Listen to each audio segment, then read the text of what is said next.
Exactly. Precisely, my paper focuses on Greek community currencies introduced in the wake of the economic crisis. Specifically, my paper and my research in general builds on a long body of scholarship. Can I use this? Specifically, my paper builds on a body of scholarship arguing that the moment of crisis can also set in motion certain forces of social reconstruction and progressive social change. This idea is perhaps best captured by the Chinese word for crisis, which consists of two ideograms conveying danger and social deconstruction on the one hand, and opportunity and social reconstruction on the other. Specifically, the main argument is that a social lived crisis brings the inevitable questioning of norms, systems, and otherwise durable and pre-reflexive ways of doing and being. As such, against the logic of closure of meaning and action and the growing depoliticization of our society, there is a potential for a radically hopeful non-capitalist politics to occur during the crisis. So, the basic principle of my research is to explore crisis as an opportunity. And clearly, the widespread proliferation of community currency movements across Greece in the wake of the crisis suggests that Greeks have not fatalistically accepted austerity politics. Instead, and as this map hopefully shows, more than 47 time banks and lead schemes have been introduced across Greece since the wake of the crisis. However, I do not focus on crisis community currencies because of their growing prevalence. Rather, I focus on these movements because I argue that they constitute a par excellence example of critical, practical, post-crash activism. They emerge out of widespread critique of incumbent regimes and ways of living, and simultaneously, the attempt to facilitate the realization of alternative livelihoods, despite yet beyond capitalism. First, the way many of these schemes are discussed reveals their quite resistant and heterodox ethos. This is perhaps best evidenced by the website of the Voxalolets, which discusses how the movement is not only a response to a crisis, but also aims for broader social change. Indeed, in trying to analyze some of the motivations invested in many of these movements, I uncovered a whole spectrum of environmental, social, and economic sustainability motivations invested in them. These include promoting individual well-being, collective well-being, and social integration, alternative livelihoods despite yet beyond the mainstream, stronger local communities, work with a human face, a greener meta-economy which reduces foodlessness, novel heterodox cultures, and interstitial social change in the long run. Most importantly, though, I focus on crisis community currency movements because they appear, at least in principle, ideally equipped to transform critique into emancipatory praxis on the ground. For crisis community currency movements represent alternative economic spaces, fostering the cultivation of different perspectives, practices, and values and relationships, despite yet beyond the proliferating mainstream, and should in principle afford the greatest rupture from the mainstream possible, according to interstitial non-capitalists. They provide their users with access to alternative capital. They provide them with access to an otherwise latent pool of social capital, and also they make use of the uneclipsed capacity to work and exchange goods and services outside the failing mainstream.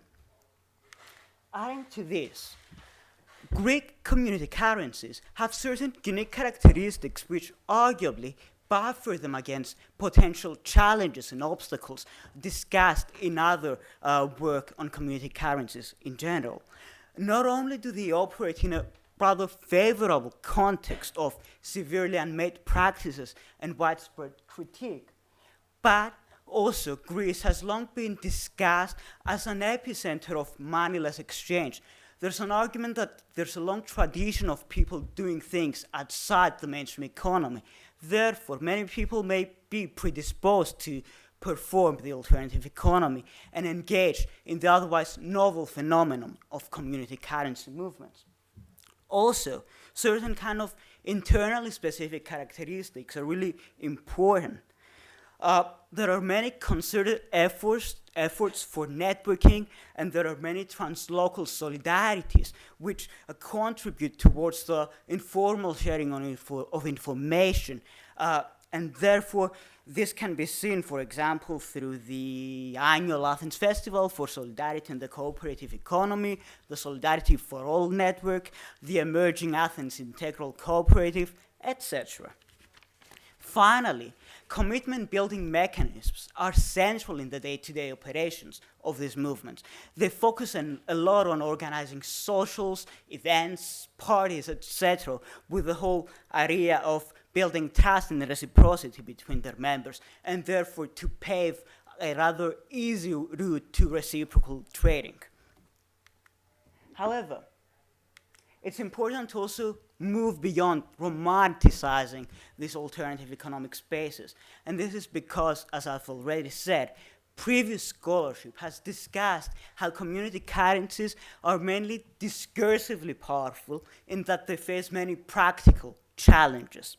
Therefore, my research posed the timely and critical research question of whether crisis community currencies genuinely enable the realization of alternative practices and livelihoods in more general terms, despite yet beyond the failing mainstream, or whether they're just discursively powerful. In addressing this question, I drew from insights from Bourdieu's practice theory. Unfortunately, we don't have enough time to go into the conceptual debates and understandings informing my research. However, my main argument, in a nutshell, is that micro-level behavioral change is much more complicated than currently understood in relevant literature on community currencies and alternative economies in more general terms.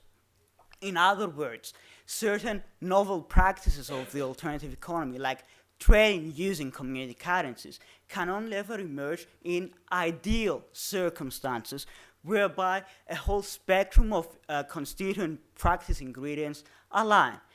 In terms of Bourdieu's practice theory, you need certain forms of capital, certain dispositions within a pre-given fertile alternative economic field for trading to operate as an everyday social practice. Specifically, in employing this practice theory for the study, I considered a wide spectrum of issues. For example, whether there's access to cultural, social, and material capital, whether emerging critical values in the wake of the crisis are conducive of alternative economies, or whether certain predispositions are also favorable.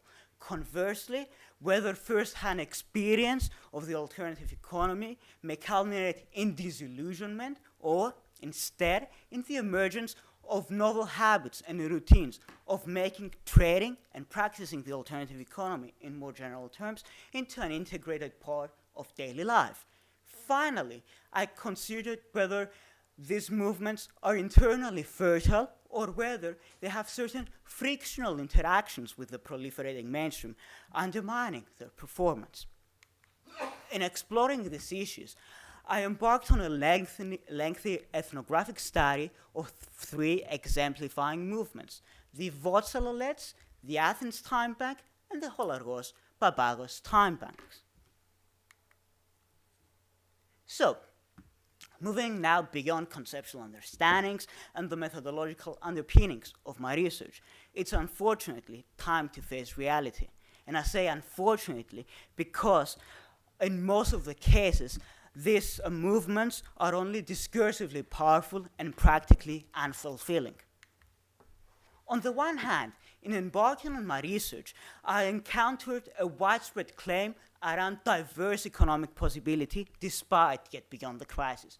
Many activists, like Lysistrata, argue that they may have taken our labor market power from us, but we still have skills and power that could be put to good use.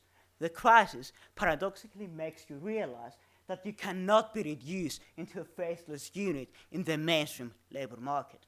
However, a much more common discourse and narrative was the idea of community currency activism as a path laden with difficulties, challenges, and disappointment. This basically culminates to the synchronic unavailability of key practice ingredients. For instance, and to start with, the activists encountered many shortages in terms of material, cultural, and social capital. For example, there were ongoing discussions around alternative currencies or required stable goods or services that were consistently in short supply. In terms of the habitus element of practices, many activists realized that they unavoidably kept reproducing capitalist practices and unintentionally avoided performing alternative economic practices, in that they required much more effort, time, and thinking. They were not part of their daily routines. Finally, in terms of field conditions, in a nutshell, they were really infertile. And for instance, many activists realized that they were intentionally performing the alternative economy in an insular and self-limiting manner. In arguing that the main success of the capitalist mainstream was its ability to colonize the imagination of people, many activists realized and argued that they shouldn't be trying to recruit new members because they felt this would simply be a waste of time. And unfortunately, they did this at the expense of trying to increase their stocks of social capital and thus their opportunities and potential to enhance trades. This unfortunate situation is perhaps best exemplified through many data uncovering the impossibility of trading and thus of living despite get beyond the mainstream through trading. For instance, as the figure on the left suggests, up to 39% of the members of the Votsalolettes had never traded at all over more than 2 years of being members of that movement. Consequently, in being asked whether participation in these movements contributed towards the realization of alternative livelihoods, up to 38% of members of the same movement argued that it had not had any impact whatsoever towards the realization of alternative livelihoods. However, I want to end this presentation on a somewhat optimistic note, if that's possible. And I argue that is possible through what I label as partially impossible practices. And this will hopefully become clear through this figure. Specifically, in light of the many failures, obstacles, and challenges, many activists decided to stop participating whatsoever and inevitably saw the alternative economy as a complete waste of time. They weren't willing to engage in any other movements whatsoever, in that they resorted to a rather capital-centric discourse that precluded the possibility of economic alternatives. On the other hand, however, certain committed activists really saw their obstacles and past failures as an opportunity. In their view, these failures gave them the opportunity to reflexively think of their past mistakes and develop novel action repertoires that could take them out of this impasse. So, for instance, they embarked in timely fieldwork.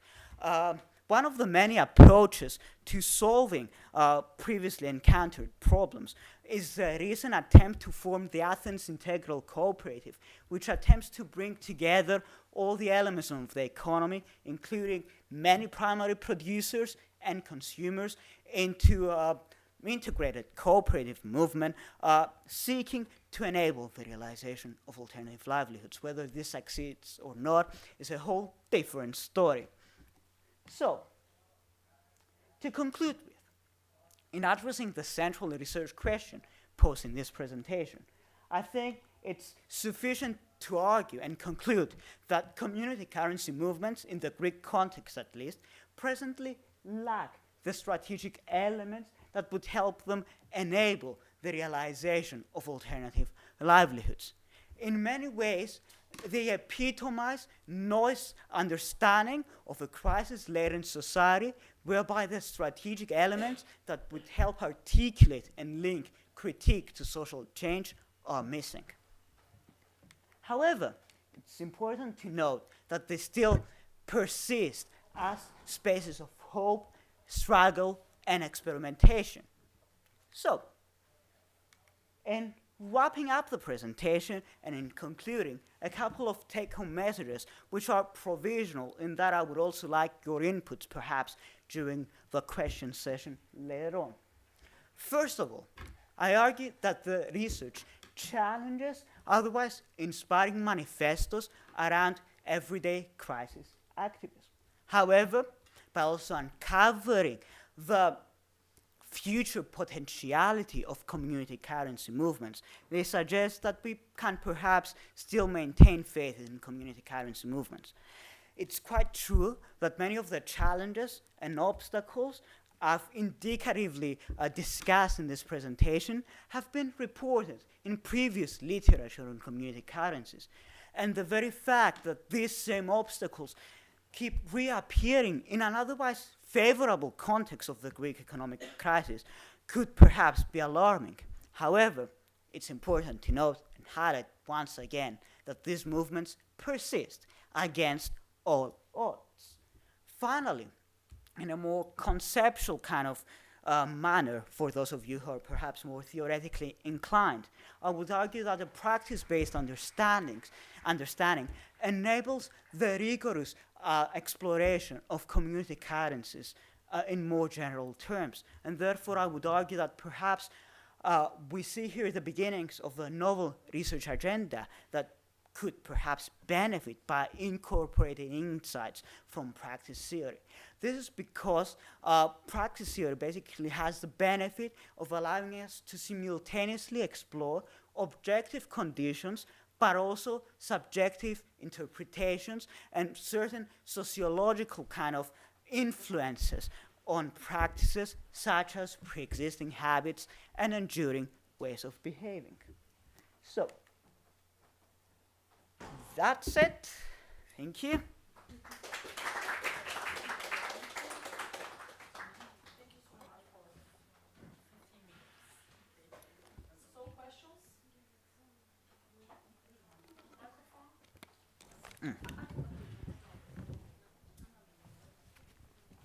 Thank you for the presentation. I think my question is also sort of... Yeah. My question is also sort of like a comment, like sort of like an addition. Did you possibly think that the lack of success might have to do with the fact that we don't really pay attention to the participants? So it's almost like there's a disconnection between the people that actually set up the community currencies and the people that actually participate in it. I'm a bit new to the field, and this is my first conference, and I'm more of a psychology kind of person. And I've just sort of noticed in general, because you have this great idea and this great input about how community currency should work, and then you get people saying, oh, it doesn't actually work the way you want it to, and it's a bit disappointing. But it almost seems like, do people did not think that there's a possibility of actually understanding the psychology of people and the actual participant, and there's a need to bridge that gap? Yeah. Yeah. Yep, sure.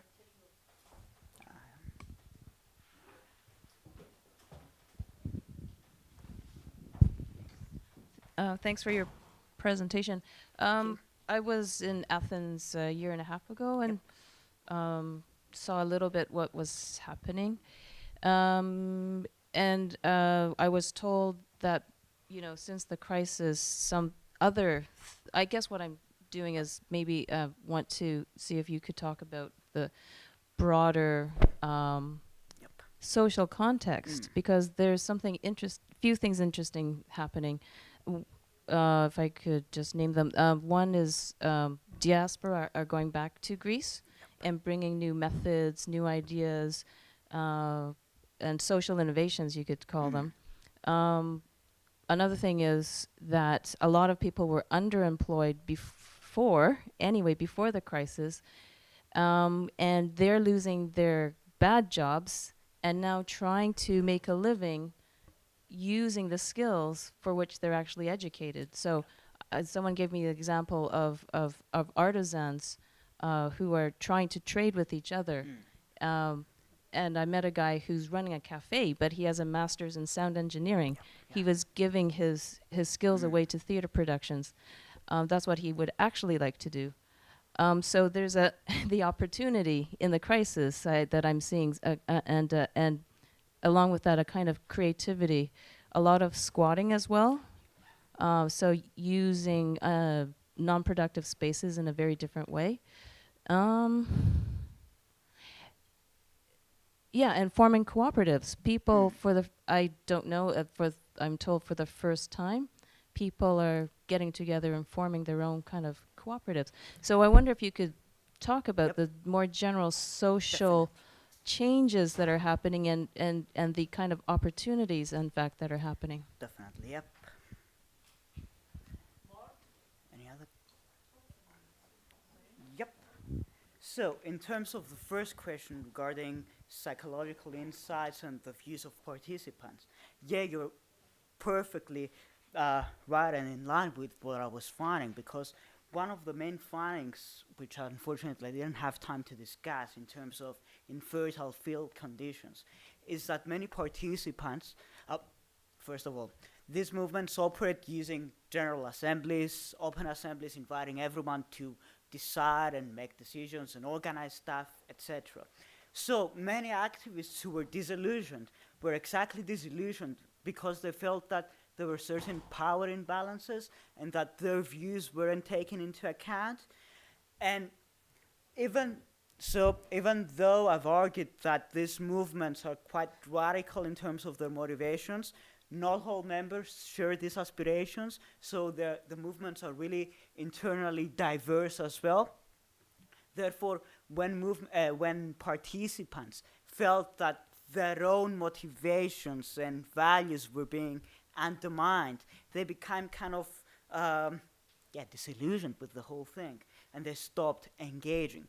For instance, a really interesting finding was that certain people weren't willing to trade with other members which they felt shared different views and understandings of the alternative economy. So, yeah, definitely psychology is a really important part of what's going on, and the views of participants are definitely pivotal in shaping the internal field conditions within which community currency activism unfolds in the Greek context.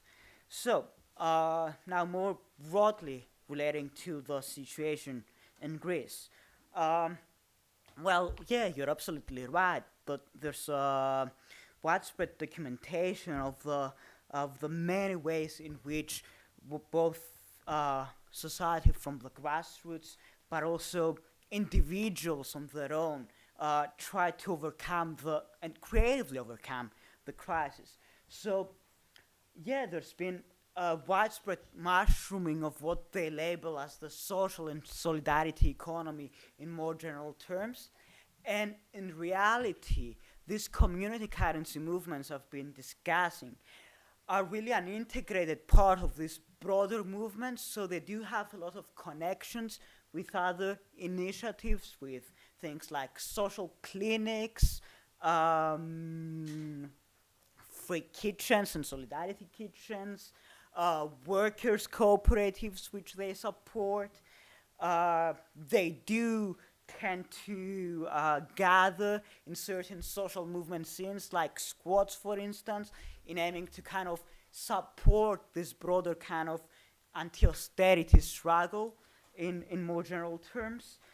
And yeah, it's definitely true that even though on the one hand we've seen the out-migration of many young Greeks, especially because of unemployment and austerity measures, we have simultaneously seen the importation of many novel social innovations and novel ideas into Greece.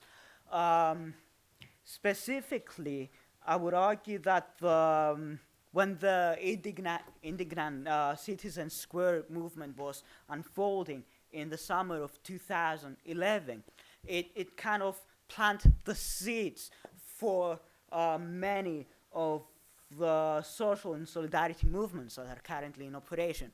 And this was mainly because of international solidarities with activists from countries like Spain, for instance, by transferring experiences from other time banks and community currencies in general from countries like the UK, etc., etc. So, yeah, it is, I'd say that, to conclude my response to your question, I'd say that Greece is not only the epicenter of a humanitarian and economic crisis, but it is also a crucible of resistance and creative experimentation with lots of novel ideas. And that's why I think it's important to kind of acknowledge that even though some schemes are still in the beginning and maybe failing, they're still experimenting with lots of novel ways of overcoming failure and overcoming the dramatic impacts of the crisis. And I think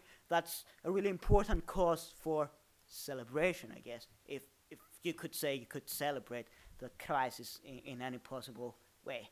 So, yep. I don't know if I've covered your question.